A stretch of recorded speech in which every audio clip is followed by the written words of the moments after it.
Weakest draft class of the past 10 years. That's what all the national headlines read. No true number one talent. Lucky us. Our first chance at getting the number one selection in almost 60 years, and there's not even a guy worth the pick. Wait, this can't be an excuse. I have to make this pick count. We got lucky last year with Turnwall, who now is our starting left fielder, so I'm not going to settle for anything less than the best player in the class. Come on, Frisk, you can do this. I've narrowed the pick down to 3 guys. 3 players that I believe can lead the next generation of athletics baseball to the World Series. 2 pitchers, 1 position player. First player, 22-year-old starting pitcher, Dennis Riley. Dennis has been the standout ace for the University of West Virginia during the past 2 collegiate seasons. The mystery behind the sudden rise onto the collegiate scene as a junior is what has most major league teams skeptical. Rival coaches have asked for Riley to be inspected for foreign substances multiple times, but nothing has ever been found, officially. After Riley's final collegiate start in the semifinals of the College Baseball World Series, an eagle-eyed viewer posted a video to Twitter which showed a small, shiny spot on his left wrist that could only be seen when the light hit it just right. University of West Virginia's coaches have claimed the video is altered and the spot is fake. But when approached by reporters, Riley refused to comment. Riley's fastball is perhaps the liveliest in the class, consistently sitting around 95 and topping out at 98 miles per hour. He also has enough break on his pitches to post elite whiff rates at the major league level. The only question with Riley is the authenticity of the game and how the fans would feel about selecting college baseball's most controversial figure, number 1 overall. The second player on my short list is also the youngest, 21-year-old pitcher Diego Ramos from the University of Kansas. While clearly a step behind Riley statistically, my scouts led by Akinori Hayes believe that Ramos could be just as good in the pros. Featuring a 4-pitch mix that includes a nasty splitter, Ramos is a double play waiting to happen. Add that on top of his fastball that sits mid to high 90s. You've got a guy who can strike out 10 batters and work his way out of any jam he gets into. But that's the issue with Ramos. In college, he played alongside one of the worst defensive middle infielders in the country, one incapable of turning double plays. Most analysts believe that if Ramos is drafted into the right organization and surrounded by the right players, he could develop into an ace of the rotation. Oh, did I forget to mention, Ramos is a marketing darling. He comes alongside multiple social media accounts that have accumulated hundreds of thousands of followers. His platform could give fans a glimpse into the luxuries and the miseries that come with being a player in our organization. Either way, I'm facing a lot of heat from the boss man to get Ramos and his followers on board with the A's, but I have my other ideas. Lastly, Luis Martinez is far and away my favorite player in the class. Seen as a blue chip prospect coming out of high school, Martinez opted to go to college instead, where he played out his entire career for Alabama. Martinez is now viewed as the 2nd or 3rd round talent for 2 reasons: his age and his height. Luis Martinez entered college as a 5'10", 19-year-old center fielder and is preparing to enter the draft as a 5'9", 23-year-old right fielder. He shrunk. The thing that pro teams seem to be overlooking, however, is that Martinez flat out rakes. I'm talking left-handed Mookie Betts style potential at the plate. He possesses quick hands and sneaky pop that might just be sneaky enough to put 30 balls into the stands every year. Martinez also led all of college baseball in walks a season ago thanks to his pro-like discipline and strike zone awareness. He doesn't have the elite defensive upside a guy like Mookie has, but his offensive potential might just be enough to convince me to shock the world and take him as number 1 overall. With all this said, all 3 players look to be MLB superstars scheduled to set foot in a Major League Coliseum in the next 1 to 2 years. But I'm perplexed. Do we go with the sneaky flamethrower Dennis Riley or the nasty darling Diego Ramos? Or do I go with my gut and take the shrunken king Luis Martinez? There's only one thing left to do. What's up, bro? Cougs, what's up, man? How we doing? I'm good, but I really need your help. Who do I gotta pick? Man, I mean, the options you gave me, all 3 of them are going to be studs, but, you know, after looking at all of them, I think you got to go Dennis Riley with that 5-pitch mix, 22-year-old, 6'3" righty. I mean, that guy just seems like a stud waiting to happen. Hey, Jivy, I need your help. So, who do I take for the first pick? I think we know the right decision. There's only one person who not only does it on the field, but also does it off the field. It's Ramos. I think you got to go with Ramos. His social media presence is just through the roof. Shelfie. Yo. I really need your help. Who should I draft? First pick. First pick in the draft? Ooh, got to go Dennis Riley. Big heater. 5-pitch mix. Throws hard. You need a bulldog. He looks like a bulldog. No doubt about it. I'm here for you, my man. Hello. Hey, Mighty. What's up, dude? Hey, so I've got this tough decision to make. Dude, there's obviously a clear choice here. Unless you're blind, it goes to Dennis Riley. He's 6'3", all right? He's very slow, but that doesn't matter. He's a pitcher, all right? Look at this. He's got 97-mile-an-hour fastball and a screwball. I guarantee you he leads the league in strikeouts after year 2. Well, I appreciate the advice. I'm not sure those calls made me feel any better. I've got even more thinking to do now on who we're going to invest the #1 pick of the draft to. I can't delay the inevitable any longer. Let's get the 2023 season started so we can finally make this #1 pick. This is episode number 4 of Moneyball, Investment. Well, what a big day this is. We're starting 2023, opening day. We're also going to hit the draft in this episode, and guys, I'm still stressing about who we should take. This is a hard decision. Do the Shrunken King, the Nasty Darling, or do I follow Cougs and Mighty and Shelfie's advice and take Dennis Riley? I mean, first off, shout out to Nick. So Nick came up with the story and the writing for that intro. He also came up with the character backstories for these characters, and he actually designed the characters and put them in the vault, and that's how we used in the video that you just saw. So shout out to Nick. If you want to be a part of making these videos with me, head on over to Patreon, join the Dot Crew Writers Room, talking about ideas there, and also on Discord. And then that's how this all came to be. I mean, Nick said to me, like, hey, I got an idea. You got the first round pick. I've got an idea. Let me write something together. He wrote it and he sent it to me, and I was like, yo, this is sick. And so we did it. That's how it happens. That's how it can happen. But all right, moving on in this episode, we will get to draft, but I do want to check out some of these players just in opening day. We're not going to play all of opening day, but I at least want to see the players on the field and check them out. Jazz Chisholm. He's a guardian, really. Wow, that's something else. The Coliseum is booming. 1-1 so far here, and there we have it.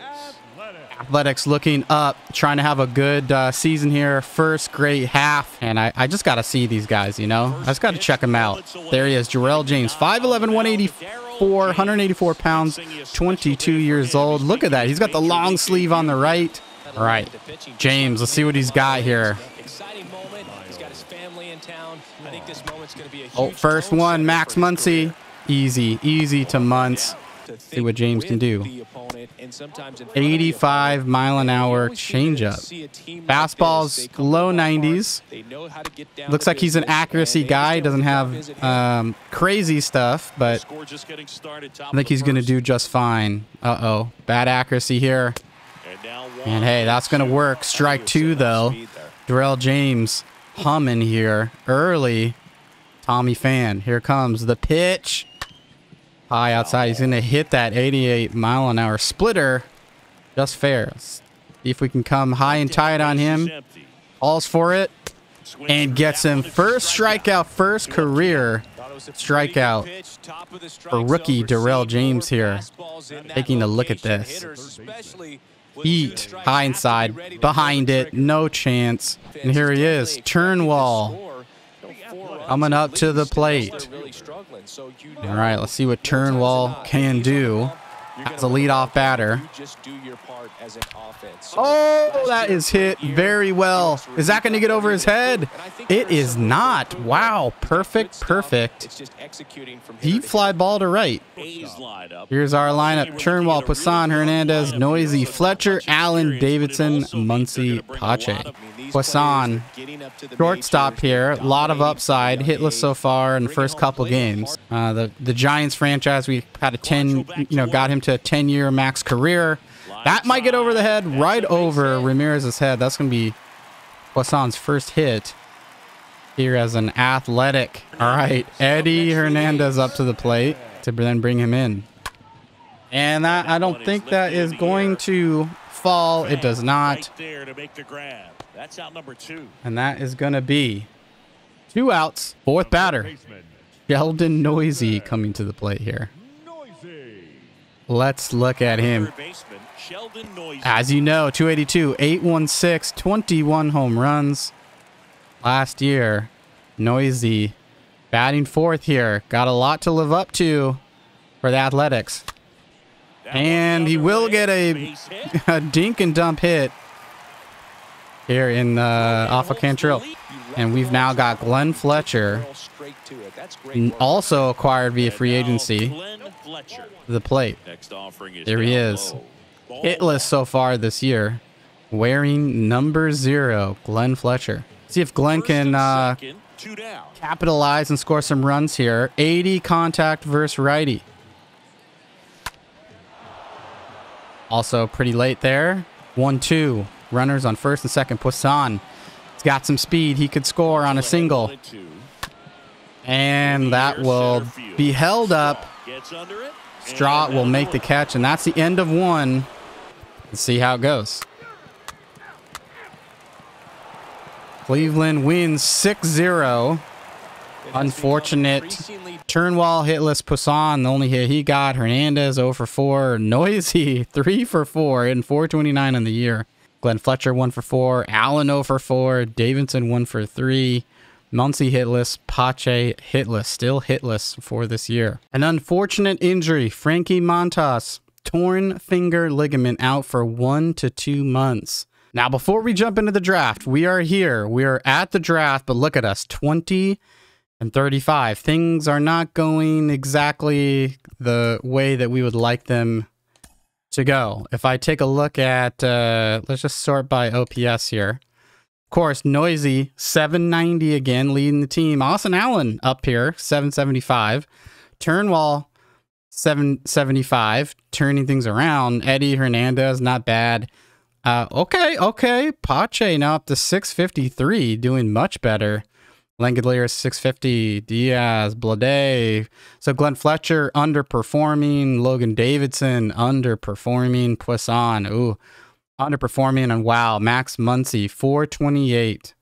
So that is, we are having some problems here at second. Hopefully that is, yeah. So I feel tough about Muncy.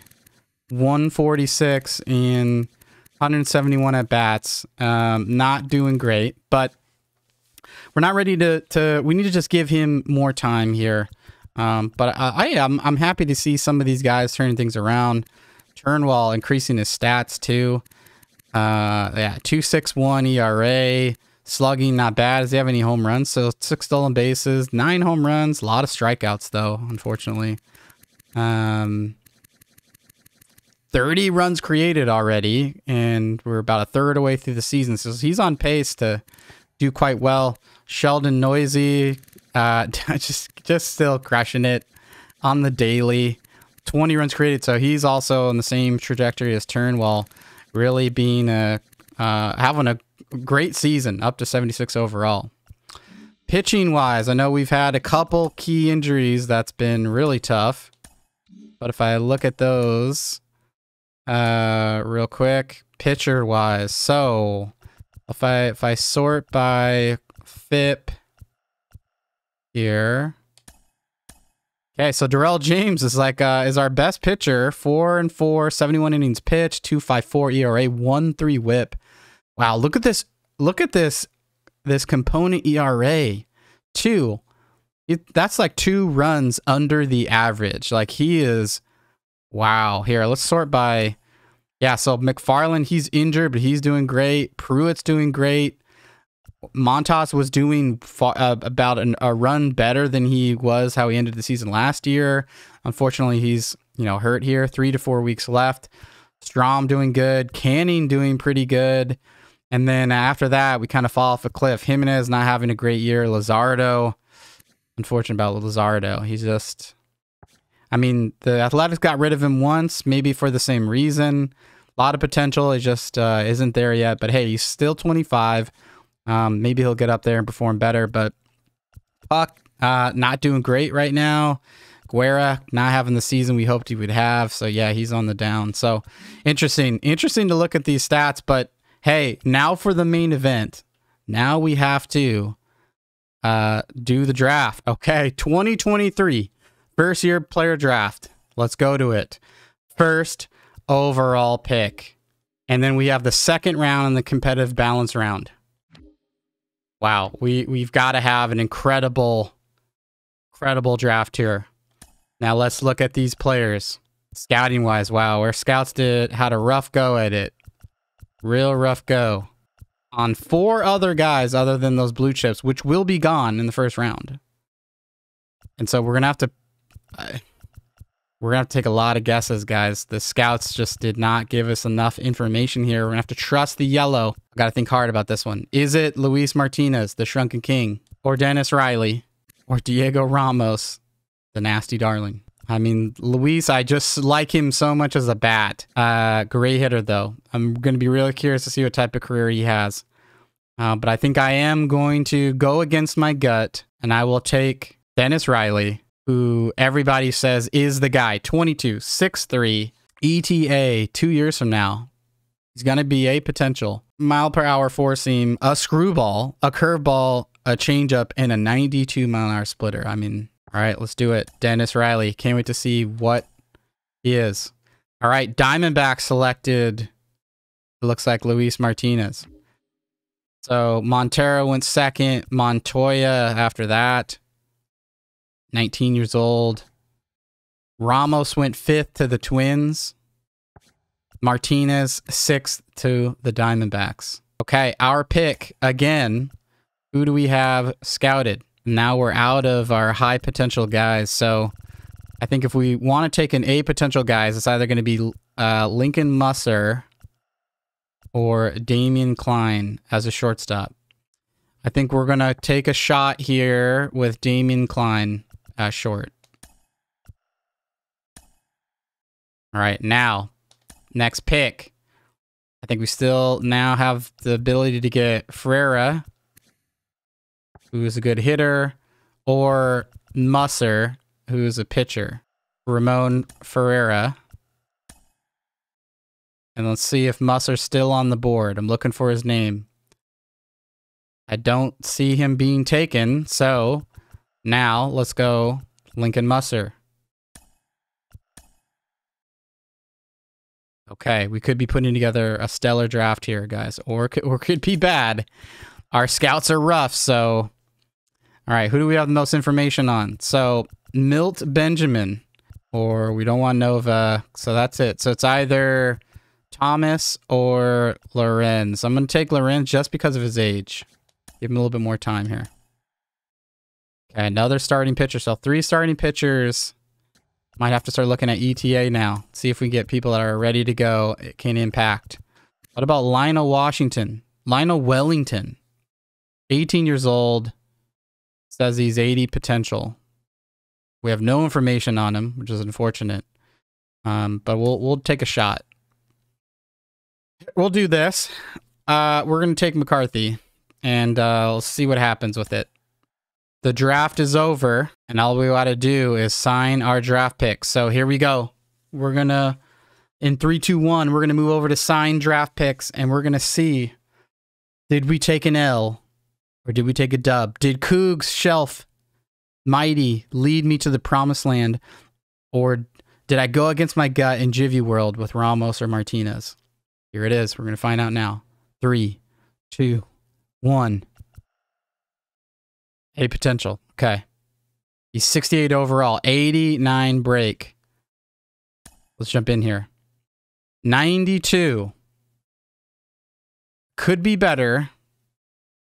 He's a little bit lower than he was projected to be. So maybe the scouts, maybe it was true what was being said about him.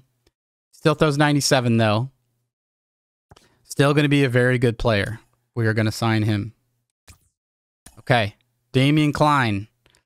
So a couple guys we got lucky here. Lorenz we kind of took a L on, but 80 overall, B potential, not bad. I'll take that as a 19-year-old. Let's sign him, Damian Klein. All right, Ferreira, also 80, B potential. He's got a ways to go, 20. I wonder if he'll meet his full potential, but not bad right now. Sign him. Lincoln Musser, okay. C potential, high C potential. He could be a decent pitcher for us. We're still going to sign him. Lorenz, though. Unfortunately, Lorenz D potential 96, though. 96 miles per hour. And good stamina. We are going to sign him because a lot of things can happen, and we're trying to keep money low. Lionel Washington, 18. He's going to be C potential, so he's lower than projected. But I think 76 at 18 could be interesting. And then the same for Johnny McCarthy, also reliever. C potential, 66 overall. Right now is actually really good. He's going to, as a reliever, going to get some time here. Okay, now where it gets interesting. We're going to look at the other teams now and see who the best person of the class was and how Luis Martinez and Diego Ramos ended up being. Bill Patterson, 81. Aubrey Montero, okay, 94. So highest potential guy so far. Darrell French, yikes. Cortez, 77. Kingman, 76. Make sure I didn't see another 99 guys. Okay. Mike Walker, McGinnis, 92. Stephen Douglas, 93. Cordova, 88. Preston Diaz. This is a rough draft for them. Montoya, okay, so he's 93. He's a little bit better. Braves, nothing there. Oh my gosh, guys. He's a 65 overall right now. This is the best player in the class. I told you this is my gut, guys. I played this game too long to know what it is when you see him. And my friends, we took an L here. Hey, Dennis Riley is going to be good. Don't get me wrong. He will be good. But Luis Martinez, 98 potential. He will be like a future Mookie Betts. Marquez, 92. Okay. James Robert, 80. Ethan Parker, 89. Scott, 74. Got it. Juarez, 92. Quinones, 91. Crowley, 81. Okay. I'm looking for Ramos. 69. Irwin, yikes. Dave Miller, 91. Okay. Closer, 95. Okay. And so we took the worst of the three. Ramos will be better. He's 66 right now. And he will be the better picture. So Martinez I was right. He was the #1 guy of the class, it looks like. And yeah, there's some other guys that are up there too, but 98, he is the #1 guy, Luis Martinez. And we had to opt to get him, and I wanted to take him, and I let the guys convince me otherwise. But, you know, we have to be okay with, and we have to be happy with Dennis Riley and see how he goes. All right. Well, this was a fun episode. Shout out to everyone that's on Patreon. Shout out to Nick. Shout out to Mighty Cougs, Jivy, Shelfie for helping me with the episode here. This was a good one. Dennis Riley is our guy. And let's see how he does in the future. But in the next episode, we'll get to the second half and get to the playoffs and see how this team will do. So until then, we'll see ya. Peace.